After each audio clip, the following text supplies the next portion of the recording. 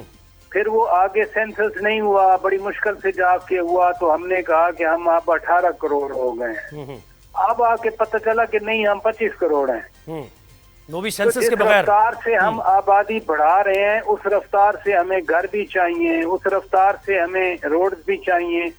اگر روڈ کہیں نہ ہو تو پھر ہم لوگ کہتے ہیں کہ جی وہ گورنمنٹ نے روڈ ہی نہیں بنایا. جب روڈ بنیں گی، ہائی ویز بنیں گی، اس آبادی بس پراجا صاحب بس کے دشوار ہے ہر کام کا آسان ہونا. یہ کچھ ایسا لگ رہا ہے. جو لانگ ٹرم پلاننگ ہے، آپ ہمارے ساتھ رہے. لانگ ٹرم پلاننگ کی ضرورت ہے، بالکل آپ صحیح کہہ رہے ہیں، اور یہ کنٹینیوس بیسس پر کام کرنے کی ضرورت ہے. ایسا نہیں ہے کہ آپ اس وقت کھڑے ہوئے ہیں کہ بھائی مانسون شروع ہو گیا اور اس کے بعد آپ نے نالوں کی صفائی بھی شروع کر دی اور پی ڈی ایم میں متحرک ہو گیا، انتظامیہ بھی متحرک ہو گئی. ایسا نہیں ہوتا کہیں بھی. یہ ایک کنٹینیوس بیسس پر کام کرنے کی ضرورت ہے اور اسی سے جانیں بچتی ہیں. لیکن دوسری طرف لوگوں کو بھی اپنی ذمہ داری کا مظاہرہ کرنا چاہیے. جب ایک ایسی صورتحال وہاں بنی ہوئی ہے، سیلابی صورتحال، آپ وہاں نہ جائیے، تھوڑا سا اوائڈ کیجیے، اپنی جان کو بچائیے.